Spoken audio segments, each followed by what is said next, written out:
세 남자의 실전 트레이딩 전략을 살펴보는 시간입니다. 이재호 전문가와 함께합니다. 전문가님 안녕하세요. 네, 안녕하십니까 이재호입니다. 네, 뉴욕 증시는 여전히 사상 최고치 다우지수가 경신하고 있고 S&P 500 지수도 이제 최고치까지 얼마 남지가 않은 그 상황이네요.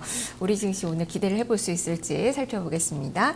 자, 오늘장 세 남자의 체크 포인트부터 화면을 통해서 공개를 해드립니다.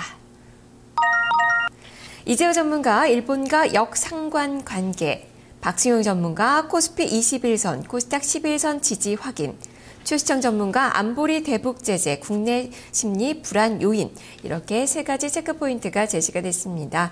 자, 이 중에서 일본과 역상관 관계, 이재 전문가의 오늘장 체크 포인트를 중심으로 살펴보도록 하죠. 자, 일본 증시는 지금 6일 연속에 상승세가 나타나고 있어요. 네. 4년 5개월 내 최고 수준까지 올라섰고, 네. 지금 간밤에 뉴욕 외환시장 보니까 엔화가 95엔선 넘어섰더라고요. 이 네. 엔화 약세가 지금 가속화되고 있는 구간인데요. 말씀해 주셨던 이 역상관 관계 계속 되나요? 어떻게 봐야 될까요?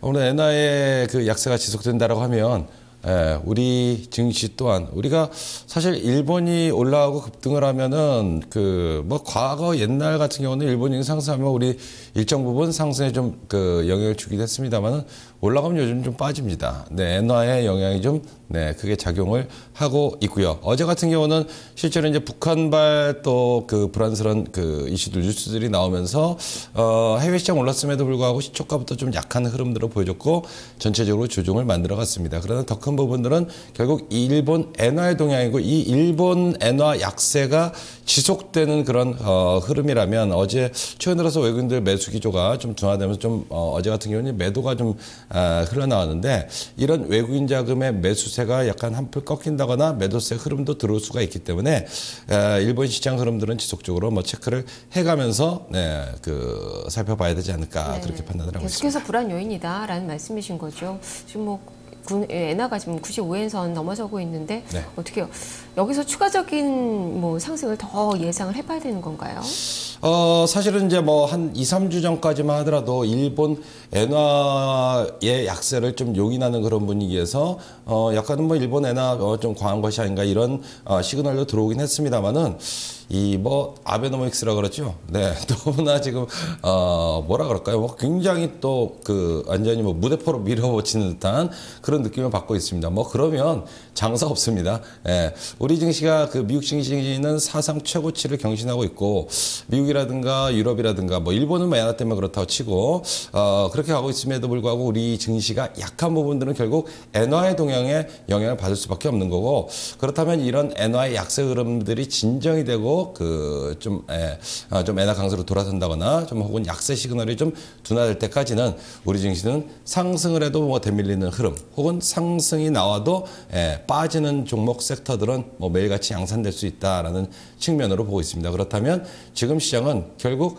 대안은 중소형주가 맞지 않겠나 그렇게 보고 있습니다. 네, 어제 이 BOJ의 통화정책 회의가 있었는데 전체적으로 지난번 기조를 좀 이어가는 그 모습이었지만 다음번에 차기 총재가 오면은 또 금융 완화가 추가적으로 일어날 수 있기 때문에 엔화 추가적인 약세는 더 생각을 해봐야 될 것 같고 그렇기 때문에 중소형주 쪽으로 전략을 세워보자라는 이야기신데 지금 최수정 전문가의 오늘장 체크 포인트가 안보리 대북 제재 국내 심리 불안 요인이에요. 유엔이 북한에 대한 이 제재 결의안을 만장일치로 간밤에 채택을 했습니다. 그것이 오늘 시장에 또 이슈가 될 가능성도 높아 보이는데요. 이에 따른 불안 심리는 어느 정도나 보세요? 저는 그 부분보다도 일본 시장의 동향이 더 크다라고 봅니다. 북한의 이슈라든가 이런 부분들 어쨌든 제재가 강화가 되고 또 북한의 도발이라든가 이런 이슈들은 우리가 이제 수십 년 동안 계속적으로 나왔던 이슈입니다. 그런데 이런 이슈가 몰랐던 내용들도 아니고 이미 다 알려지고 또 예측했던 가능했던 그런 부분들이기 때문에 오히려 그런 그 부분으로 인해서 시장에 충격이 나온다면 외국인의 매수로 인해서 강하게 이제 올라가는 그런 흐름들을 많이 보여줬는데 그렇게 충격이 나올 것 같지는 않고요. 제가 봤을 때는 전체적으로 종목별로는 어떤 대북 관련주라든가 혹은 전쟁 관련주라든가 이런 희비나 명암은 엇갈릴 수는 있어도 그것이 전체 시장의 기조라든가 혹은 섹터별로의 흐름들을 훼손시키는 그런 모습들은 아니라 보고 저는 그 부분에 신경 쓴다라기보다도 전체적으로 지금 중대형주냐 혹은 중소형주냐 이 부분을 가리고 그리고 중소형주 내에서도 유망한 섹터의 순환 흐름들을 지속적으로 집중해 나가는 것이 맞지 않겠나 그렇게 보고 있습니다. 네, 종목의 흐름이 더 중요하다라는 말씀이시군요. 실전 트레이딩 전략으로 또 알아보도록 하겠습니다. 자, 새 남자의 오늘장 실전 트레이딩 전략입니다. 네, 종목들 지금 공개가 지금 전 섹터별로 나오고 있는데요. 이재호 전문가 코스피 다운, 코스피 업을 예상했습니다. 내수주, 중소형주를 공략을 해보자라는 의견입니다. 박시용 전문가 코스피 업, 코스닥 업을 예상했습니다. 은행주, 트레이딩, 바이오주를 공략하자라는 시각입니다. 최수창 전문가 코스피 업, 코스닥 다운을 예상했습니다. 우량주, 저가 분할 매수의 기회다라는 관점인데요. 중장기 투자자 위주로 좀 매매를 해보자라는 의견을 제시를 하고 있습니다. 자, 이렇게 세 전문가의 오늘장 이 실전 트레이딩 전략을 봤는데요. 지금 박승영 전문가나 최수장 전문가는 코스피 시장 오늘 업을 예상을 하셨는데 이재호 전문가님은 오늘 다운을 혼자 예상을 하셨어요. 네. 역시 뭐 엔화 영향으로 이렇게 생각을 하시는 건가요? 다운이라 봐야 뭐 큰 다운도 아닐 것 같고요. 제가 봤을 때 뭐 업일 가능성도 높습니다. 그런데 저는 이제 그 코스닥은 업이고 코스피는 다운을 예측해드렸던 부분, 드리는 부분은 오늘장 실전 트레이딩 전략입니다만 여러분 오늘장만 가지고 시가 올려놓고 뭐 올려놨을 때 매매 대응하기 쉽지가 않습니다. 그리고 뭐 빠졌을 때 시가 약세를 보였을 때 또 역시 매매 대응하기가 쉽지는 않습니다. 전체적인 기조로 봤을 때 지금은 무게중심은 코스닥 중소형주에 더 실려 있다라는 측면이고 역시 이제 모두에 말씀드렸다시피 코스피 시장 같은 경우는 여러분 일본의 엔화라든가 이로 인한 외국인들의 수급적인 동향 그리고 2000포인트 이상에서 기관들의 매도 플레이 이런 부분들 때문에 여전히 뭐 올라간다 하더라도 그렇게 탄력적인 움직임은 아닐 것 같고 뭐 그래서 일단은 뭐 코스피보다는 코스닥 쪽에 좀 무게중심을 더 두는 것이 맞지 않겠느냐라는 측면에서 네 코스닥 업, 코스피 다운을 제시해 드렸습니다. 네. 코스닥의 오늘 흐름이 상당히 좀 중요해요. 그동안에 랠리를 펼치다 어제 또 쉬어가는 그 모습이 나타났는데 네. 코스닥 시장은 어제 이 쉬는 그 움직임은 정말 잠시 숨고르기로 판단을 하고 계시는 거죠. 뭐 그렇지는 않고요. 이 540을 넘어섰죠. 그리고 550 근처까지 갔다가 차익 매물이 들어옵니다. 일단 540포인트를 넘어갈 때는 코스닥의 대표적인 섹터가 스마트폰 부품인데 그들이 올라가면서 돌파를 만들어주는 그런 힘이 필요한 거고, 이제 올라갔으면 쉬어가는 겁니다. 네, 전체적으로 뭐, 수급적인 동향이라든가, 뭐, 일본 시장 뭐 동향이라든가, 뭐, 북한발 이슈도 있고, 여러 가지 이슈들이 있는 상태에서 4년 동안의 저항들은 뭐, 다로 쉬지도 않고 돌파하기에는 쉽지는 않은 부분이고, 그러면 여기서 쉬어가긴 쉬어가되, 지금 시장 기조가 중소형주가 약하다라고 하면은, 스마트폰 부품뿐만 아니라 다른 섹터 다 빠졌을 겁니다. 어제 같은 장. 그런데 오히려 바닥권에 있는 뭐, 반도체라든가 OLED 이런 쪽은 종목별로 반발 시도가 진행됐고 제약이라든가 바이오 이들의 흐름들은 상당히 탄탄한 그런 흐름들을 만들어갔다. 결국 540을 넘어간 데는 스마트폰, IT 부품의 상승이 필요하지만 그 이상에서 이제 550을 돌파하는 모멘텀이 발생하기 전까지는 종목별 섹터별 순환이다. 그러면 지금은 제약이라든가 바이오 혹은 뭐 많이 빠졌던 바닥권에 있는 반도체 혹은 OLED 이런 쪽 IT 쪽 집중하는 전략 그리고 뭐 게임이라든가 엔터 이런 쪽 가격 메리트 있는 쪽 종목으로 접근은 충분히 가능한 순환 전략이 아닌가 그렇게 판단을 하고 있습니다. 네, 종목 장세의 접근이 지속이 될 것이다라는 관점인데요. 그 종목들 살펴보도록 하겠습니다.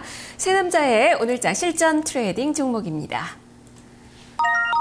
이재호 전문가 오늘 하이트진로, 테라세미콘, 루트로닉을 보고 있습니다. 박승희 전문가 LG디스플레이, LG생명과 인포피아를 제시했습니다. 최수창 전문가 리홈, KMW, 상보를 오늘장 실전 매매 종목으로 제시를 했습니다. 자, 종목들이 상당히 오늘 각층의 이 종목들이 선정이 좀 되고 있는데요. 자, 전문가님, 네. 일단 뭐 음식료, OLED, 바이오 쪽에서 한 종목씩을 제시를 해주셨어요. 어떤 관점으로 고르신 건가요? 거래소 쪽 같은 경우는 일단 뭐 경기 관련주들 같은 경우는 특히나 뭐 지금 며칠 동안에 이제 올라온 종목들은 조금 이제 배제를 하고 좀 조정받으면 접근이다. 뭐 그렇게 IT라든가 하고 뭐 자동차 쪽 중심으로 해가지고 그렇게 하는 거고 전체적인 기조는 내수 쪽이 뭐 탄탄한 그런 상승 흐름들을 만들어가고 있고 섹터별로 순환 흐름을 가져가는 그런 쪽입니다. 그래서 음식료 쪽에 하이트 진로 정도 한번 관심 있게 볼 필요가 있지 않겠나 한번 올려드렸고요.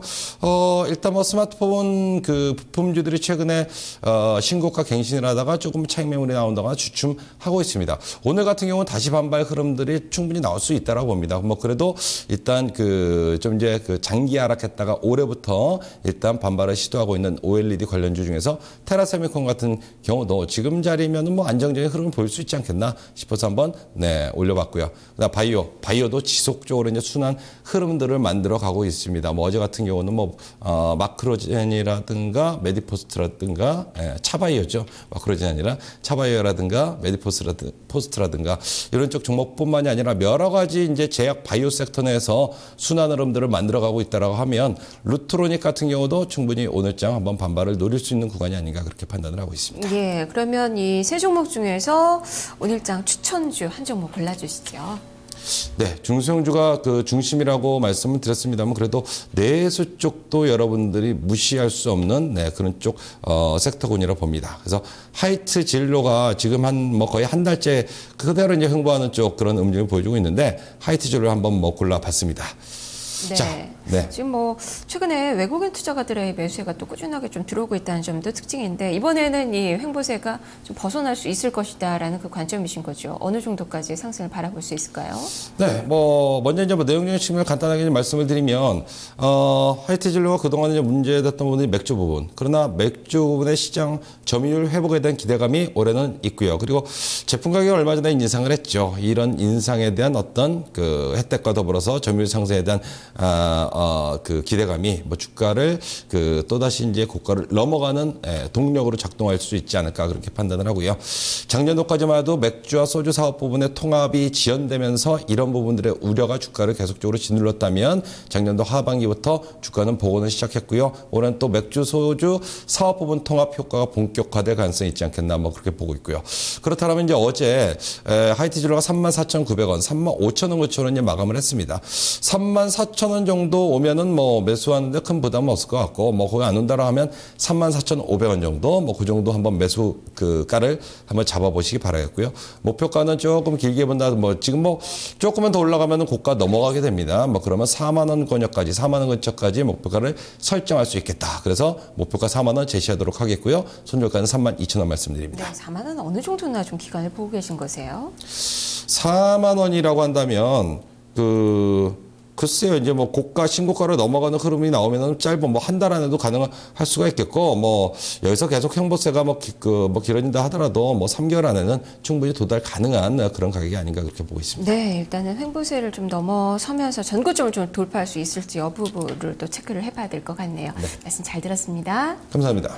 자, 이렇게 이재우 전문가의 실전 트레이딩 전략을 살펴봤습니다. 오늘장 추천주 하이트 진로인데요. 목표 주가 4만 원, 손절 가격 32,000원으로 제시가 됐습니다.